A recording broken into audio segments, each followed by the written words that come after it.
Hi, my name is Stephanie Gunn, and I'm here with my family, my husband and my two kids, Austin, Larry, and Sydney. And I'm going to talk to you a little bit about the process of adoption. With the process of adoption, I was in a situation 10 years ago that was not good, and I don't believe in abortion, so I chose the route of adoption. That's the better of the two choices, obviously. And what led me was the fact that when I went in, right when I found out, I was 4 weeks long. When I found out, they told me I had to come back when I was 5 months. So once I came back, I started to find out the process that they had to go to. I asked a bunch of questions, like what are the things that they have to do, and how do I know I can trust you guys with my baby, and how do I know that they're mentally sane, you know? And so what happens is they find out their bank statements, they find out what they were like when they were kids, what they were like in school, they interview their whole family. They do such an intense informational interviewing, I guess, for them is what I would say, that you almost feel sorry for them to a point. But on the other hand, I understand because they're going to have my kid. And so that's when I get to come in after they do all that, and they pick who's good for this place, or no, they can't, it's not good for them. And I went through Journeys, so that was their process, and I only know that because those are the questions that I asked. So I came in when I was 5 months, right when I was 5 months, and because I knew I was very set on that, didn't want to do the abortion.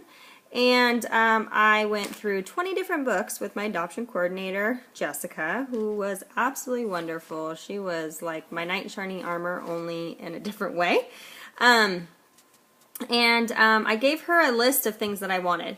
And my main thing was, I didn't want them to be like Jehovah's Witness, and I wanted them to be raised in a family that had morals and values similar to mine.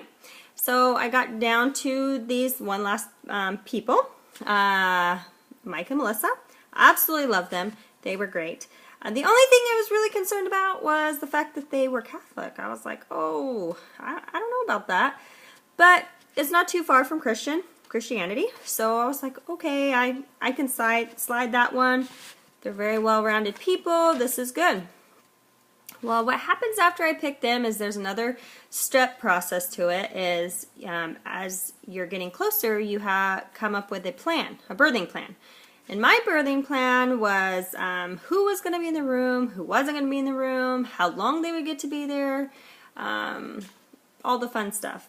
But at the same time, I was already talking to my doctor, and I was telling her my fears around it, you know, because it's a big thing just to have a baby, carry it, and then here you go, here's my kid. You know, there's a lot of psychological stuff that I go through, and you know, counseling comes into play. And between talking to Jessica and my doctor, I was really gonna need counseling. And that was one thing that I was promised that I would get to be able to have for the rest of my life, to work through those issues. How great is that? Because that's free counseling, and that could be for me, it's been a lifesaver. So I did my plan, and Melissa was in the room. She was able to name him, and she was able to hold him first. I mean, it was great. The thing about it is, I'm still the birth mom until I sign the papers. And in the birth plan, it was, I want him with me for 3 days, because my big thing was I wanted to breastfeed him. I wanted him to have that milk and that good nutrition. So they got to take him home on the 3rd day. I signed the papers. Attorney comes in. You have to raise your right hand, and you're giving all 4 of your rights, and they leave. In the paperwork, they leave all their names out, and in their paperwork, they leave my name out, and it's for everybody's protection. And then they go home. They go home with the baby. But in the process of that, we also have a written agreement. And in the agreement, it's Journeys for everyone's protection is the primary person we get a hold of. But fortunately,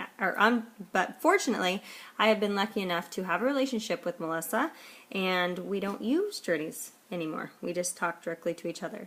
So I hope this has answered some questions about the process of adoption. It's a great process, and I hope that somebody else could have just as much success as I have, and I don't regret my decision at all, and I'm very blessed. Thank you.